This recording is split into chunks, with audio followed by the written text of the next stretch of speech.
Hello good morning friends, welcome back to my channel mice creations में मैं लता आप लोगों का ढेर सारा स्वागत करती हूँ फ्रेंड्स।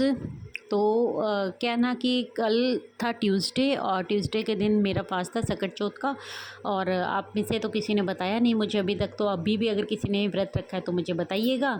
और बस मैं उसके लिए तिल है जो यहाँ पर तिल भून रही हूँ, उसके बाद इसको गुड़ मिलाकर इसको रेडी करूँगी। लड्डू नहीं बनाए, मैंने 3-4 दिन पहले ही लड्डू बना के रखे थे। मुझे याद भी नहीं था कि एक्चुअली 6 तारीख को ही ये व्रत आने वाला है। सडनली पता चला क्योंकि ये व्रत ना 12-13 के आसपास ही आता है, लोहड़ी के आसपास ही आता है। तो अब की बार जल्दी आए हैं ना सारे त्यौहार, जैसे कि दीपावली जल्दी आई है तो सारे त्यौहार भी जल्दी ही आ ही रहे हैं। तो इस वजह से बस अभी ये काम करने लगी हूँ। बस 12:30-1 बजे का टाइम हुआ है। अपनी वीडियो वगैरह एडिट करने के बाद और उसको आप तक पहुँचाने के बाद फिर मैं किचन में आई थी। अब ये रेडी कर लूँगी, इसके बाद फिर 1-2 बजे के आसपास हम लोग कहानी सुन लेते हैं। तो उसके बाद फिर हम चाय वगैरह और ये तिल जो बनाए हुए होते हैं ना ये खा सकते हैं। तभी मैंने पूजा कर ली है, अपने दोपहर की कहानी सुन ली है। सो फ्रेंड्स, मैं अभी आई हूँ अपने इसमें रूम में, होम बुटीक में। तो आज अभी ना टाइम हो गया, 3 बज गए हैं। मुझे आज सकट चौथ का फास्ट भी है, तिल कुटनी भी बोलते हैं हमारे यहाँ पर तो इसमें। और आप लोग रखते हो या नहीं रखते हो वो भी बताइएगा। मेरा फास्ट है तो इस वजह से काफ़ी टाइम लग गया, और 12:30 बजे तक तो वीडियो एडिट करने वगैरह में पहुँचाने में आप तक लग गया। तो इतना टाइम है ना जो लग जाता है।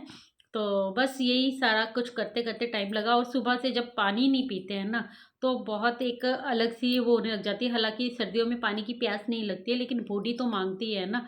तो फिर इस वजह से ना कुछ एनर्जी नहीं बन रही थी। 1 बजे के बाद फिर मैंने सोचा कि अब बस पूजा पाठ का टाइम हो गया था, क्योंकि दोपहर में ही है जो कहानी वगैरह सुनी जाती है।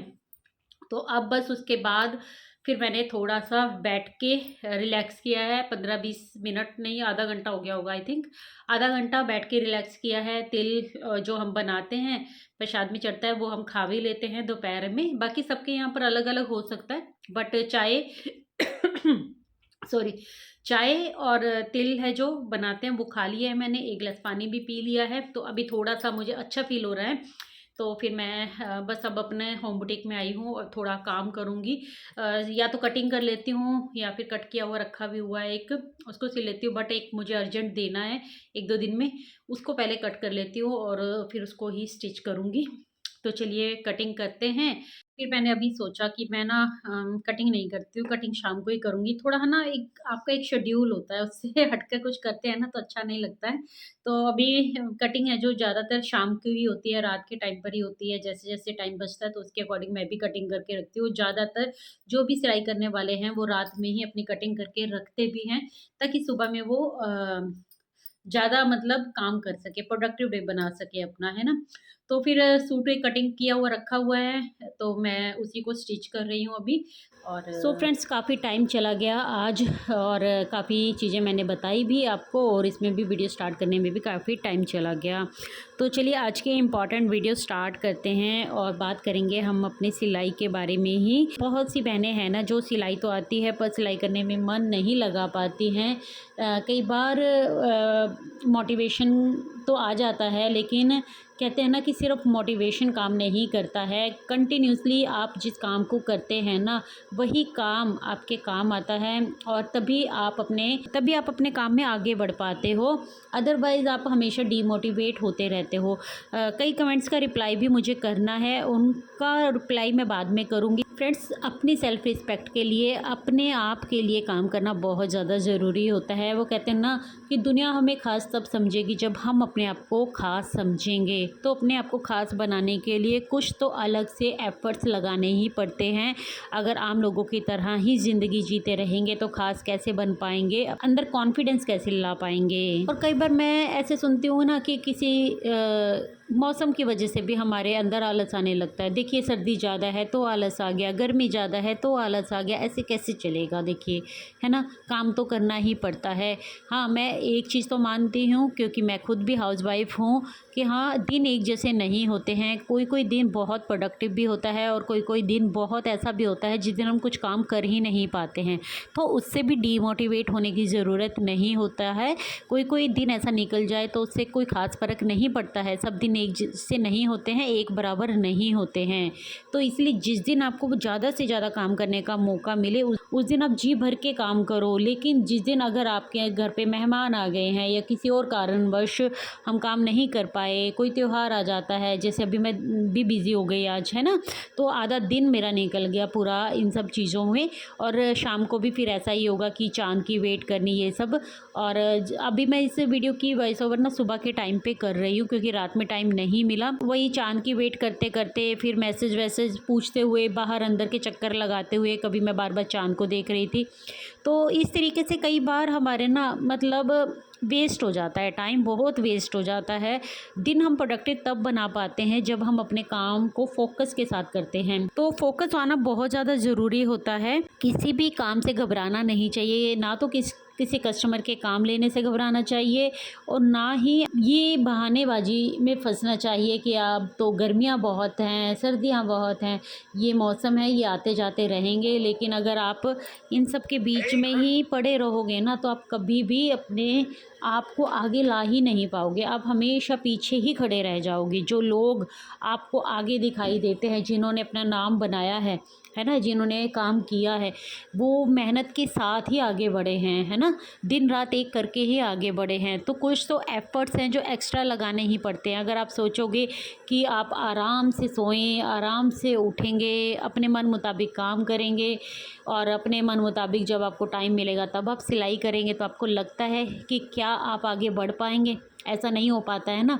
क्योंकि एफ़र्ट्स लगते हैं। हर एक काम के लिए एक मैनेजमेंट लगती है। टाइम मैनेजमेंट होना बहुत ज़्यादा ज़रूरी है अगर आप अपने घर के कामों से अलावा भी कोई काम करना चाहते हैं। अगर टाइम मैनेजमेंट आपने नहीं सीखी तो आप फिर बस इन्हीं सब चीज़ों में पड़े रहोगे। आपके अंदर आलस भी आता रहेगा क्योंकि फ़ोकस ही नहीं बनेगा। फ़ोकस बनेगा ही तब आप जब अपना प्रॉपर टाइम है जो सिलाई के लिए निकालना शुरू करोगे। और ऐसा नहीं है किसी के आपने 2-4 वीडियोस देख ली सिलाई की तो आप भी सिलाई से ही इफ़ेक्टेड हो गए, आपको लगता है कि आप सिलाई कर लेंगे। देखिए, काम वो करना चाहिए जिसमें आपका इंटरेस्ट है, चाहे वो सिलाई हो या फिर कोई और काम हो। तो सबसे पहले तो आपको वही काम करना है जो आप काम बिना मतलब कहते हैं ना, आपका सर भी दुख रहा हो ना और आपको वो काम करना पड़े तो आपको सिर दर्द भूल जाएं आप अपना, है ना। मतलब काम मनपसंद का होना चाहिए, क्योंकि अब जैसे मैं सिलाई करती हूँ तो मेरा सिलाई का काम ऐसा है ना कि मेरा मन करता है मैं अपने घर के बाकी सारे काम छोड़ दूँ, मुझे कोई फ़र्क नहीं पड़ता है और मैं सिलाई के ऊपर अपना टाइम, एनर्जी सब दे दूँ, है ना। मतलब इतना है। और अभी ये है कि मैं अपने हस्बैंड के साथ यहाँ रहती हूँ, मेरे घर में ऐसा कोई नहीं है, बहुत सारे मेहमानों का भी आना जाना नहीं रहता है, तो मैं अपनी सिलाई के काम को दे सकती हूँ, अपने यूट्यूब के काम को दे सकती हूँ। लेकिन अगर आपका घर जाहिर सी बात है आप पूरे ससुराल में रहते हो, सास ससुर भी साथ में रहते हैं, या फिर आपका घर इस तरीके से है कि लोगों के आस पड़ोस का भी आना जाना आपके पास लगा रहता है, तो जाहिर सी बात है कि आपका दिन प्रोडक्टिव नहीं बन पाएगा, क्योंकि आपका टाइम तो ऐसे चीज़ों में ही लगा रहेगा। क्योंकि कोई भी काम, चाहे हम कोई भी बिज़नेस क्यों ना करें, छोटा करें बड़ा करें, और अगर घर से भी काम करें तो भी आपका एक प्रॉपर टाइम टेबल होना बहुत ज़्यादा ज़रूरी है, तभी आप उस काम को कर पाते हैं। अदरवाइज़ महिलाओं का सारा दिन घर के कामों में ही निकल जाता है ना। हर कोई महिला देखिए जो कोई काम नहीं करती है वो भी आराम से बोल देती है कि मुझे तो टाइम ही नहीं मिलता, मुझे तो फुर्सत ही नहीं मिलती है, घर के काम ही इतने होते हैं। और मैं बिल्कुल एग्री करती हूँ इस बात से कि घर में बहुत काम होते हैं। सिलाई का काम अगर मैं करती हूँ तो मुझे ऐसा लगता है कि मैं घर के बहुत सारे कामों को छोड़कर फिर सिलाई का काम कर पाती हूँ। अगर मैं यूँ सोचूँ कि पूरे दिन में एक ही रूटीन के साथ मैं चलूँ, दिन भर सारा काम मैं घर का निपटाती रहूँ और इसके बाद सिलाई करूँ, तो शायद मुझे भी सिलाई करने का टाइम नहीं मिलेगा। तो इस तरीके से एक प्रॉपर टाइम हमें मैनेज करके चलना पड़ता है। टाइम मैनेजमेंट की बात मैं कई वीडियो में बोल कर चुकी हूँ, पहले भी, आगे भी करती रहूँगी। तो टाइम मैनेजमेंट मुझे लगता है सबसे पहले आपको सीखना चाहिए कि किस तरीके से, जब आप अगर 2026 में इस काम को स्टार्ट भी करने वाली हैं या फिर अभी तक कर रही थी लेकिन प्रॉपर एक कोई टाइम टेबल नहीं था, कुछ नहीं था, बस आप कभी कर रही थी कभी नहीं कर रही थी, तो ना 2026 में आपको इस काम को ना एक बिजनेस की तरह लेना है। आपको पहले सोचना है, समझना है कि किस तरीके से आप अपने इस काम को ग्रो करेंगे, है ना। अपनी कंडीशंस को एक्सेप्ट करना सीखें। एक्सेप्ट करना जब आप सीख जाते हैं, मतलब क्या आता है ना कि आपको पता है कि आपके घर की कंडीशन क्या है, क्या काम है आपके पास, कितना काम आपको करना है, कितना आप टाइम सिलाई के लिए निकाल पाएंगी। जब इन सब चीज़ों को आप समझते हैं ना, एक कागज़ और पेन लेके बैठ जाइए, सब चीज़ों को लिखिए पहले और समझिए कि कितना टाइम आप निकाल सकते हैं, है ना। क्योंकि चीज़ों को समझना ज़रूरी है, हम चीज़ों को ऐसे छोड़ नहीं सकते हैं। घर के काम भी करने पड़ेंगे और अपना सिलाई का काम भी करना पड़ेगा। तो जब आपको दोनों ही काम करने ज़रूरी हैं, तो आपको एक प्रॉपर टाइम टेबल के अकॉर्डिंग चलना ही पड़ेगा कि कितना टाइम आप अपने घर के काम को दे सकते हैं, कितना टाइम आप अपने सिलाई के काम को दे सकते हैं। तो उसी तरीके से फिर आप अपने जीवन में ग्रो करेंगे, अपने सिलाई के काम को आगे तक लेकर जा सकते हैं। अदरवाइज़ फिर बस एक एक दो दो सूट सिल लिए, महीने में 2-4 सूट सिल लिए, इस तरीके से आपका सिलाई का काम चलता रहेगा। देखिए, हर इंसान के अंदर कोई ना कोई स्किल होती है। बहुत सारे कमेंट्स ऐसे आते हैं कि सिलाई करने का मन करता है, सिलाई करना चाहते हैं, लेकिन मोटिवेशन नहीं मिल पाता। कई बार डर लगता है कस्टमर का काम ना बिगड़ जाए। तो देखिए, डर के आगे ही जीत होती है। डर हर एक इंसान को लगता है जब वो कोई नया नया काम स्टार्ट करता है ना। कोई भी इससे अछूता नहीं है, कोई भी अपने आप में जीनियस नहीं है कि वो एक ही दिन में जीनियस बन गया हो। तो इसलिए डर को स्वीकार भी करो, उसको पहचानो भी, उसके आगे जीत के लिए काम करो फिर आप। अब एक कमेंट ऐसा भी आया था कि कस्टमर को कैसे पता चलेगा काम का हमारे कि हम काम करते हैं, या फिर काम को कैसे फैलाया जाए। उसके बहुत सारे तरीके मैंने अपनी वीडियोस में शेयर किए हैं। सबसे आसान और ईज़ी तरीका देखिए यही होता है कि आप अपने व्हाट्सएप पे स्टेटस लगाइए। दूसरा, आप ऐड देना अपने व्हाट्सएप ग्रुप्स में ऐड देना शुरू कीजिए, है ना। और तीसरा ये हो सकता है कि आप बोर्ड लगवाइए, अपने घर के बाहर बोर्ड लगवा लीजिए। और इस पे एक बात कहना चाहूँगी, बहुत सारी लोगों को ये प्रॉब्लम होती है, घर के बाहर बोर्ड नहीं लगवाने देते। मैंने भी अपने घर के फ्लैट के बाहर मैं अपना एक बोर्ड लगवा सकती हूँ, बट मैंने नहीं लगाया है क्योंकि नहीं पसंद, कहीं ना कहीं हस्बैंड को नहीं पसंद मेरे, है ना। तो मैंने बोर्ड नहीं लगवाया। लेकिन अगर आपको अलाउड है, आप अपने काम को जितना फैला सकते हैं ना, अगर आपके हाथ में है तो आप फैलाइए उसको, है ना। तरीके बहुत सारे आपको खुद ब खुद समझ में आते हैं, अदरवाइज़ मैं शेयर करती ही रहती हूँ। बहुत सारे तरीके हैं, आप बोर्ड तो लगवा ही सकते हैं। दूसरा, अपने आसपास के लोगों को, अपने फ्रेंड सर्कल में जितने भी लोगों को आप जानते हैं ना, सबको हमेशा अपनी सिलाई के बारे में बताइए। गुणगान मत कीजिए, मैं बहुत अच्छी करती हूँ, ये सब करने की ज़रूरत नहीं है। बट हाँ, आप उनको बोल सकते हैं कि आप एक सिंपल सूट मुझसे सिलवा के देखिए, आपको पसंद आए तो आप मुझसे ज़रूर से सूट सिलवाइएगा। और डेफ़िनेटली जो लोग सिलवाना चाहते हैं ना, वो आपके पास अपने आप भाग भाग कर आएंगे, क्योंकि आपका काम अच्छा होगा। और जब वो सिंपल सूट आपसे सिलवाने आए ना, उस सिंपल सूट को ना आपको बहुत ही स्पेशल तरीके से सिलना है। मतलब आपके लिए अपना काम ही पूजा होनी चाहिए, चाहे काम छोटा आए चाहे बड़ा आए। मतलब आपके पास एक सिंपल सूट आ रहा है, या आपके पास एक डिज़ाइनर सूट आ रहा है, या ब्लाउज़ डिज़ाइनर आ रहा है, आपको अपने एफ़र्ट्स सब पे बराबर ही रखने हैं, है ना। आपको सिंपल सूट को भी बहुत ही शिद्दत के साथ सिलना है। देखिए, जब हम काम करते रहते हैं तब तो हमारा हाथ सेट हो जाता है कस्टमर के काम करने में भी, लेकिन जब हम नया नया काम स्टार्ट करते हैं तो अपना हाथ सेट करने में भी हमें टाइम लगता है, हमें चीज़ों को खुद ही समझना भी पड़ता है। एक बच्चा भी गिर गिर कर ही उठना और चलना सीखता है ना। तो इस तरीके से एफ़र्ट्स खुद ही लगाने पड़ते हैं। कोई भी इंसान जन्म से ही तो थोड़ी ना सिलाई सीख कर ही बड़ा हुआ है ना। हर किसी कोई परफेक्शन, देखिए सिलाई के काम में अच्छा खासा नाम बहुत सारे लोगों ने कमाया है।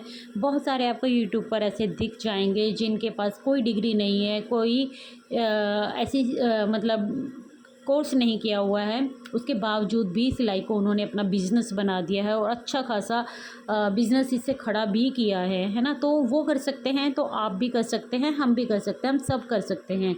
तो कोई भी ऐसा इंसान नहीं होता है कि जो बिल्कुल एकदम परफेक्शन के साथ काम करता हो। छोटी मोटी गलतियां भी सबसे हो जाती हैं, बट आपको उन गलतियों को सुधारना आना चाहिए, उन गलतियों से सीख भी लेनी आनी चाहिए, है ना। ऐसा नहीं है कि आप गलतियां तो करते जा रहे हो बट उन गलतियों से कुछ सीख नहीं रहे हो, आपको कोई फ़र्क नहीं पड़ता है। देखिए, जो इंसान अपने काम से प्यार करता है ना, सीखता है, तो उसके अंदर लगन होती है कि अगर ये काम मुझसे बिगड़ा है तो इसके पीछे क्या कारण रहे हैं, क्यों ये काम बिगड़ा, या फिर किस तरीके से इस काम को और अच्छे से किया जा सकता था।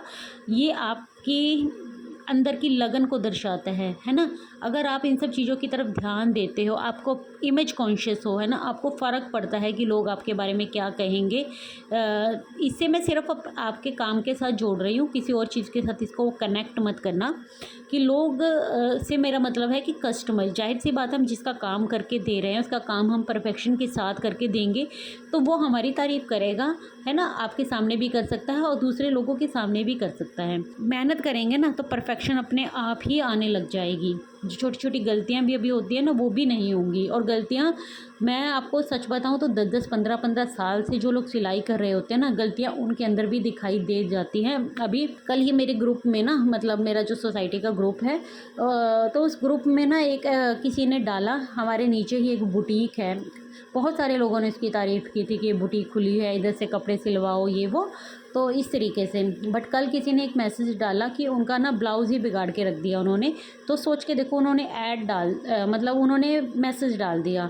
अब वो मैसेज पूरे ग्रुप में, मतलब सारी ही लेडीज़ देखती हैं, तो उनकी इमेज वहाँ पर डाउन हो गई ना कि बुटीक अच्छा खासा खोला हुआ है उन्होंने, बट बुटीक से अच्छे खासे पैसे भी ले रहे हैं वो, उसके बावजूद भी उन्होंने उनकी ड्रेस है जो बिगाड़ दी। तो इस तरीके से अपने काम को अच्छा बनाओगे ना, काम कम कर लो बट अच्छा करके दो। क्योंकि सिलाई का काम ऐसा है जिसको आप कुछ छिप छिपा के नहीं करना है, मतलब आपको अंदर ही अंदर कंजस्टेड होकर नहीं करना है, आपको दिखाना है, लोगों को दिखाना है। आपकी बनाई हुई ड्रेसेस भी आपको दिखानी है, आपको शो करना है इस काम को। ये कोई शोबाजी नहीं है, लेकिन ये काम है आपका। ये काम को आप जितना लोगों के सामने शो करोगे, शो ऑफ करोगे, अपनी खुद की ड्रेसेस बनाइए। अगर आपके पास काम कम है ना, खुद की ड्रेसेस बना बना कर जब आप पहनेंगे ना, तो औरतों की आदत होती है एक दूसरे की ड्रेस को देखना भी, नोटिस करना भी। और जब आपके पास काम कम होता है ना, तब आप अपनी अच्छी अच्छी डिज़ाइन के साथ, है ना, ड्रेसेस तैयार कर सकते हैं। दूसरा ये होता है कि कई बार कि घर में कोई नहीं है और अगर हम सिर्फ सिलाई करते जा रहे हैं तो हमें बोरियत आने लगती है। देखिए, वो बोरियत तब आती है जब आपको अपने काम से शायद प्यार नहीं होता है, और उस प्यार है उसके बावजूद भी अगर आपको बोरियत आ रही है ना, तो आपको एक सिंपल सा काम करना है कि आपको अपने फ़ोन में ना भजन चला लेने हैं। और भजन सुनना पसंद नहीं करते हो या बहुत आप इतने धार्मिक नहीं हो ना, तो आप अपनी पसंद के गाने चला लीजिए। जो भी आपको म्यूज़िक पसंद हो, सॉफ्ट म्यूज़िक, आप उस तरीके का कोई म्यूज़िक चला लीजिए। कोई सत्संग देखना पसंद करते हैं, सुनना पसंद, देखना नहीं, क्योंकि अगर आप वीडियोस देखने लग गए ना साथ के साथ, तो आप अपने काम के ऊपर ध्यान नहीं कर पाओगे, आपके काम में गलतियाँ भी हो सकती हैं। तो आपको कुछ सुनना है ना, तो आप एक सॉफ्ट म्यूज़िक, भजन आपकी चॉइस है, इस तरीके से। तो जो भी आप सुनना चाहते हो ना, वो आप लगा सकते हो। कुकू एफएम पे बहुत सारी सीरीज़ वगैरह भी आती हैं, और बहुत सारे आप गीता का पाठ, महाभारत, मतलब बहुत सारी चीज़ें हैं, बहुत चीज़ें हैं ऐसी उसके ऊपर, जिसके ऊपर आप अपना काम भी करते रह सकते हो और आपको बोरियत भी नहीं आएगी, अकेलापन भी फ़ील नहीं होगा, और आप अपने काम में भी मगन रहोगे। आपको कुछ फ़ोन कॉल्स ज़रूरी होते हैं करने, आप देख सकते हो मेरे गले में भी हेडफ़ोन है, तो मुझे पता है अभी आजकल मेरी फ़ोन कॉल्स बहुत ज़्यादा होती हैं, तो इस वजह से फिर मैं अपने गले में ही हेडफ़ोन्स रखती हूँ कि जब किसी का फ़ोन आ जाता है ना, तो मैं अपने काम को नहीं छोड़ती हूँ, मैं साथ साथ में काम करती रहती हूँ। देखिए फ्रेंड्स, 40 की उम्र में आकर मैंने ये काम स्टार्ट किया है। इस काम की अहमियत को मैंने जो इस एज में पहचाना है, काश मैं पहले पहचान गई होती, इसलिए आप लोगों को भी बोलती हूँ। लेकिन हुनर की कोई उम्र नहीं होती है, अगर आप 40 भी हैं, 50 भी हैं ना, कोई फ़र्क नहीं पड़ता है इस बात से। अगर आप अपना टाइम इस अच्छे काम में लगाना चाहते हैं, काम करना चाहते हैं ना, तो फिर आपको कभी भी अकेलापन भी फ़ील नहीं होगा। आपको अपने काम से बस प्यार करना है और अपना काम स्टार्ट करना है। बस आप मन में ठान लीजिए कि 2026 में आपको काम करना है, बहुत सारा काम करना है। आपको खाली नहीं बैठना, वेले नहीं बैठना है, हमेशा काम करते रहना है। अगर आप ये अफ़र्मेशन भी ले लोगे ना, दिन में 3 बार 4 बार अपने मुँह के ऊपर अगर ये रखोगे, कहते हैं ना कि 24 घंटे में 1 बार हमारे जीभ पर सरस्वती विराजमान होती है, तो मैं कहूँगी कि आपके दिलो ज़ुबान पे ना हमेशा पॉजिटिव बातें होनी चाहिए। अगर आप हमेशा ये दोहराते रहोगे ना मन में कि मुझे काम करना है, बस मुझे काम करना है, मुझे बिज़ी रहना है, बिज़ी से मतलब ऐसे नहीं फालतू की चीज़ों में, मुझे काम करना है, मुझे काम करना है, तो देखिएगा आप खुद ब खुद आपका मन काम में लगने लगेगा, और आपका मन करेगा ना बस आप काम ही करते रहो, आप फिर फ्री बैठ ही नहीं पाओगे। सो फ्रेंड्स, यहीं तक थी मेरी आज की वीडियो। आई होप मेरी आज की वीडियो आप लोगों को अच्छी लगी होगी, मोटिवेशनल लगी होगी। वीडियो थोड़ी सी भी अच्छी लगी हो तो आपको क्या करना है, आपको करना है है चैनल को सब्सक्राइब, वीडियो को लाइक और कमेंट करके भी मुझे बताना है कि आज की वीडियो आप लोगों को कैसी लगी। वीडियो को हाइप देना बिल्कुल भी मत भूलिएगा। मैं मिलती हूँ कल एक न्यू वीडियो के साथ, तब तक के लिए take care, bye bye, thanks for watching guys.